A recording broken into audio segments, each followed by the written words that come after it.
எல்லோருக்கும் வணக்கம். வெட்னஸ்டே ஆஃப்டர்நூனுக்கு மேலே எடுத்த வீடியோ தான். கிறிஸ்மஸ்க்கு ஃப்ரெண்ட் ஒருத்தங்க இன்வைட் பண்ணியிருந்தாங்க. எங்களால் போக முடியல. ஸோ டைரெக்டாக அவங்க லஞ்ச் எங்களுக்கு கொடுத்துட்டாங்க. ஸோ ரொம்ப ஹாப்பியாக இருந்துச்சு. அண்ட் ஃபர்ஸ்ட் டைம் எனக்கு கிறிஸ்மஸ்க்கு ஒருத்தங்க இன்வைட் பண்ணது இதுதான். ஸோ ரொம்ப ஹாப்பியாக இருந்துச்சு. பட் நான் தான் போக முடியாமல் மிஸ் பண்ணிட்டேன். அண்ட் ஃபுட்டு எல்லாமே அவ்வளோ சூப்பராக இருந்துச்சு.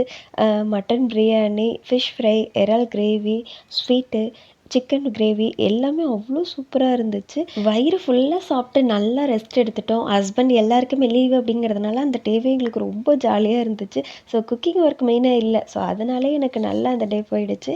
2 ஹவர்ஸ்க்கு அப்புறம் தம்பிக்கு யோகா கிளாஸ் இருந்துச்சு. ஸோ அதுக்காக ட்ரா பண்ணுறதுக்காக 2 பேரும் போயிட்டாங்க. அவங்கள விட்டுட்டு கிச்சன் ஒர்க்கு கொஞ்சம் இருந்தது. ஸோ அதை பார்க்கலான்ட்டு வந்துட்டேன். இது வந்து ஹஸ்பண்ட் ஆஃபீஸில் ரிட்டையர் ஆகிட்டாங்கன்னா ரிட்டன் கிஃப்ட் கொடுப்பாங்க. மோஸ்ட்லி பார்த்தீங்கன்னா இந்த கிச்சன் ஐட்டம்ஸ் மட்டுமா தான் இருக்கும். ஏர்டைட் கண்டெய்னர் நட்ஸ் மட்டும்தான் ஸ்டோர் பண்ணி வைக்க போகிறேன். ஓகே, இதே போல் இன்னொரு இன்ட்ரெஸ்டிங்கான வீடியோவில் பார்க்கலாம்.